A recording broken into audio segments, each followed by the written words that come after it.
20 horas e 40 minutos aqui no horário oficial de Brasília. Para você que vai me assistir com exclusividade, esse é o horário dessa gravação.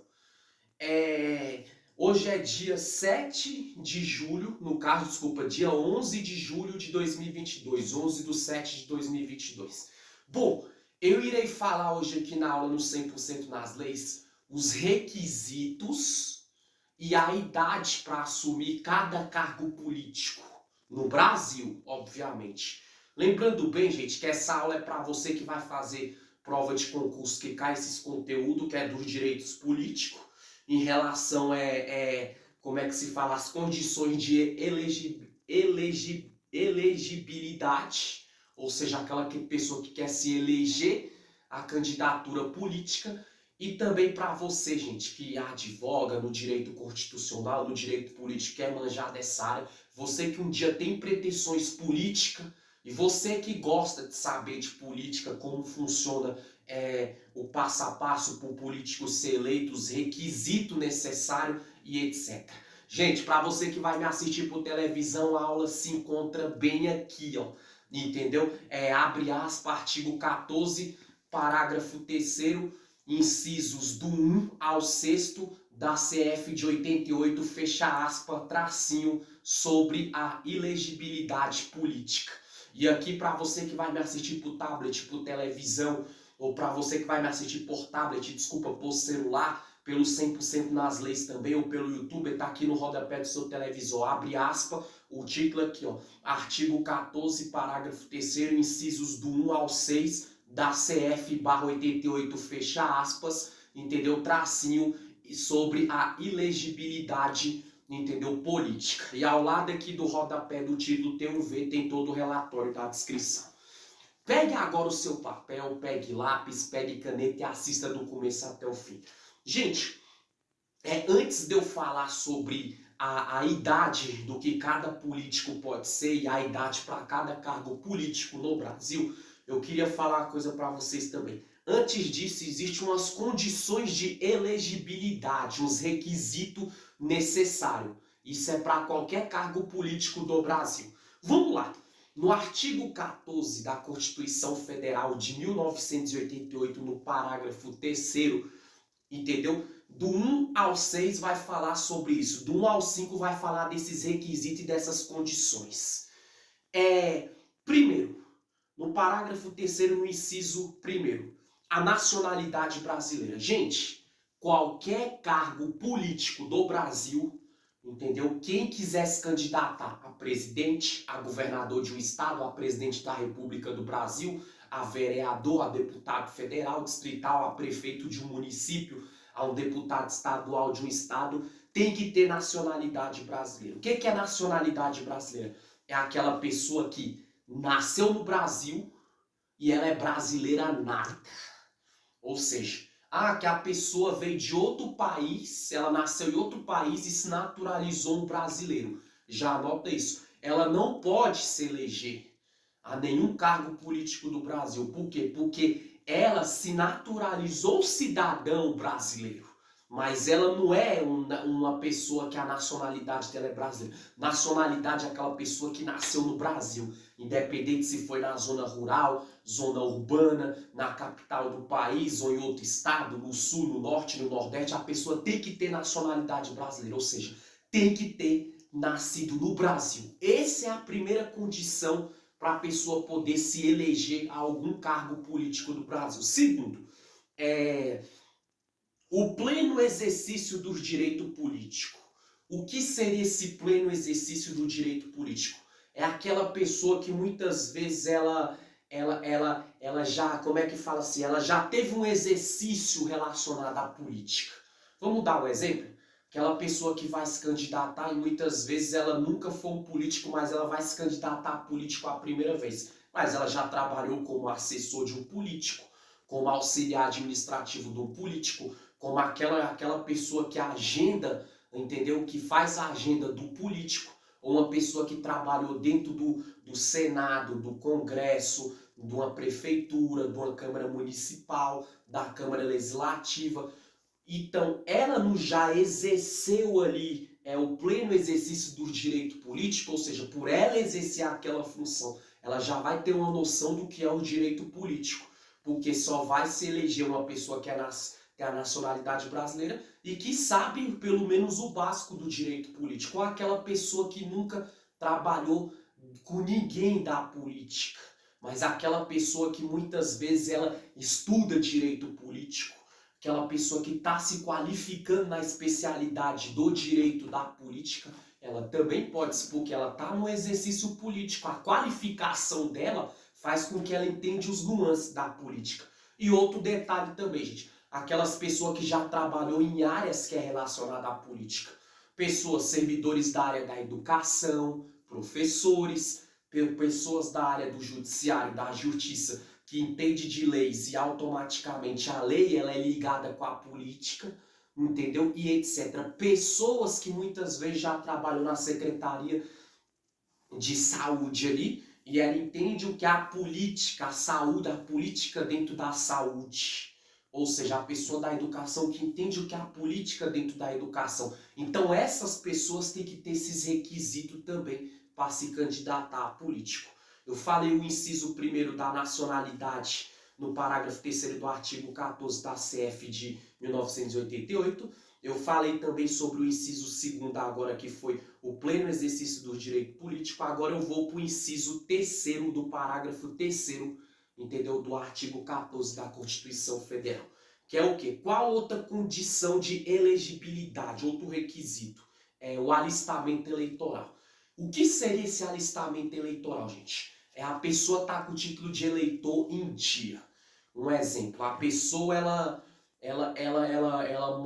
mora no Distrito Federal, ou seja, ela mora no Distrito Federal e ela vai se candidatar lá no Goiás, a vereador, a prefeito, a governador, a deputado estadual. Ela tem que transferir o título de eleitor dela para lá, ou seja, ela está alistando o título de eleitor dela daqui para o estado do Goiás. Vamos supor que uma pessoa vem do estado do Goiás morar aqui para se candidatar aqui. Uma pessoa vem lá do sul do país para morar em Brasília para se candidatar aqui. Ou seja, ela tem que alistar, tem que trazer o título de eleitor dela para cá. Isso que seria o alistamento eleitoral.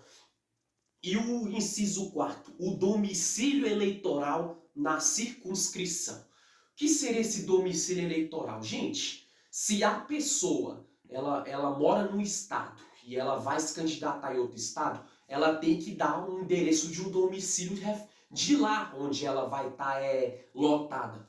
Por quê? Porque qualquer coisa relacionada à política vão ter o endereço dela. Qualquer correspondência que chegar relativa ao cargo político dela tem que saber onde a pessoa reside, onde o candidato ou a candidata a político mora. Mesma coisa se uma pessoa vir do Goiás para Brasília ou vir de outro estado para Brasília. A pessoa tem que vir para cá, ela tem que comprovar que tem uma residência aqui, que tem um domicílio aqui e que tem um endereço aqui. Se não for dela, de um grau de parentesco, de um familiar que reconheça a firma no cartório, autentica e prova que aquela pessoa ela reside, o domicílio eleitoral dela é ali na circunscrição. Porque, gente, todo lugar que a gente vai hoje, temos que dar um endereço de onde a gente mora, quem a gente é, o que a gente faz.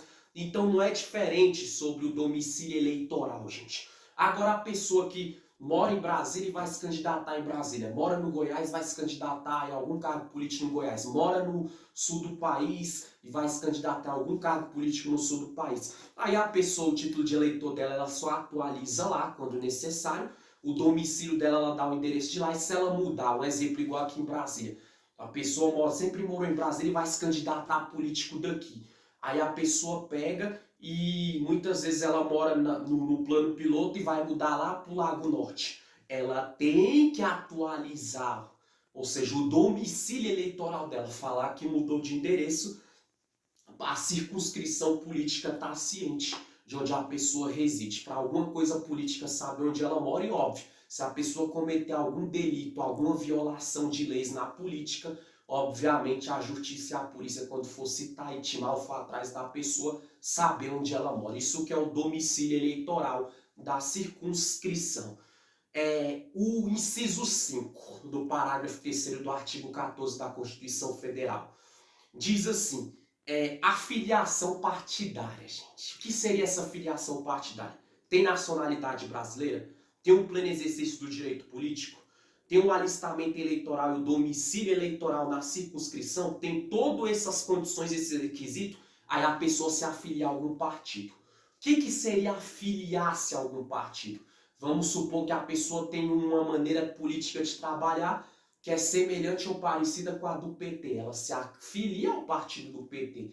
Vamos supor que a pessoa tem uma maneira de trabalhar de acordo com o Partido Verde, ou o PSDB, ou o PSOL. Ela vai lá e se afilia ao partido do PSOL, do PMDB, do PSDB, do PT, naquilo que a maneira de trabalhar a política da pessoa se condiz. Por quê? Porque na política a pessoa vai ter que ter um partido. Ela vai ter que falar, eu sou candidato ao deputado federal de tal partido, eu sou candidato ao deputado distrital de tal partido, do PT, do PSDB, do PMDB, do PL. E se qualquer lugar do Brasil, seja da zona urbana, ou seja dos municípios ou das zonas rurais.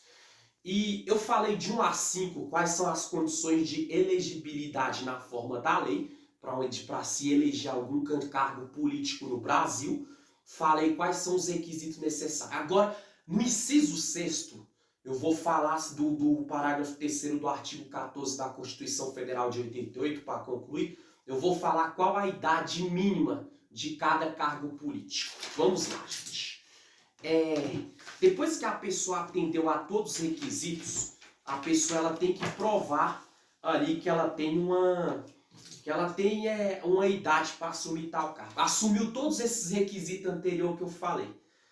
Para ser presidente da República ou vice-presidente, a pessoa que quer se candidatar, gente, ela pode ter todas as condições de elegibilidade, ou seja, ela pode ter todos os requisitos para se candidatar a presidente da República ou vice-presidente. Mas se ela tiver, um exemplo, menos da idade necessária, tudo vai por água abaixo, ela não pode. Então, além dela ter todas as condições de elegibilidade, como eu falei anterior, para a pessoa que quer se candidatar a presidente da República no Brasil ou a vice-presidente, a pessoa tem que ter no mínimo 35 anos. Então anota isso. Para se candidatar a presidente da República aqui no Brasil, tem que ter no mínimo 35 anos. Anota isso, gente. Segundo ponto aqui, a letra B do inciso 3º do parágrafo 3º, do inciso 6º do parágrafo 3º do artigo 14 da Constituição Federal de 1988. Para a pessoa se candidatar a governador e vice-governador do Estado ou do Distrito Federal, se a pessoa tiver todos os requisitos e as condições de elegibilidade que eu falei anterior, nacionalidade brasileira, exercício de direito político, como é que fala, alistamento eleitoral, domicílio eleitoral, se afiliou a um partido, tá tudo em dia, top. Mas para ela se candidatar ou ele a governador, vice-governador aqui do Distrito Federal ou do Estado do Goiás, do Rio Grande do Sul, de São Paulo, do Rio de Janeiro, a pessoa tem que ter no mínimo 30 anos de idade. É só a partir dos 30 anos. Tem todas as condições de se eleger, tá tudo em dia, mas tem menos de 30 anos, não pode. A idade mínima para se candidatar a governador, vice-governador de algum estado daqui do Distrito Federal, de qualquer estado aqui do Brasil, tem que ter no mínimo 30 anos. E o tópico C aqui para deputado federal, deputado estadual ou distrital, tem que ter no mínimo a partir de 21 anos de idade. A pessoa ela fala assim, eu vou me candidatar para concorrer às 8 vagas de deputado federal, a 24 vagas de deputados distritais ou a deputado estadual. Ela tem que ter no mínimo, gente, 21 anos de idade. Tem todos os requisitos. Fiz 18 anos agora. Não pode. Tem que esperar completar 21 anos. Para além de atender às condições de elegibilidade, a idade é 21. E para ser prefeito, também como eu falei aqui, vice-prefeito. Para prefeito de município, de prefeitura municipal, 21 anos de idade também. Não basta ter as condições, os requisitos para ser um político ou uma política. E juiz de paz, aquela pessoa que faz aquelas audiências de conciliação para apaziguar certa situação, também tem que ser no mínimo 21 anos de idade. Juiz de paz do lado da política, isso eu vou dar na aula futura. E para concluir aqui, gente, a letra D do inciso 6º do parágrafo 3º do artigo 14 da Constituição Federal de 1988, para ser vereador é 18 anos de idade, a partir dos 18 anos. Vamos supor, o único cargo político que a pessoa saiu da menoridade e entrou na maioridade, que ela pode se candidatar em qualquer lugar do país que tem esse cargo de vereador, é a partir dos 18 anos. Fez 17, completou 18. Tem todas as condições de elegibilidade, de se eleger, nacionalidade brasileira, domicílio, entendeu? Eleitoral, tem todo alistamento eleitoral, tem se afiliou ao partido, etc, etc. Além disso, quer se candidatar a vereador? Só fazer 18 anos. Então, o cargo político do Brasil, onde tem a maioridade mínima, entendeu? Que é quando entra na maioridade que pode se eleger, esse único cargo é de vereador, que é a partir dos 18 anos de idade. Gente, pause a aula, anote todos os detalhes para você que quer saber de política, você que estuda direito político, advoga no direito político constitucional, você que muitas vezes vai se candidatar a político, ou você quer entender quais são os requisitos e todo o procedimento para uma pessoa se eleger a um político do Brasil, seja presidente, governador, senador, vereador, prefeito, deputado federal, estadual, distrital, enfim, eu falei tudo nessa aula. Para você que vai me assistir por televisão, o título está aqui. E para você que vai me assistir, no caso por celular, tablet, o título está aqui no rodapé do seu televisor e ao lado aqui tem um V. Na descrição tem todo o relatório da aula. Essa foi a aula de hoje. Valeu, meu Brasil. Tchau, tchau.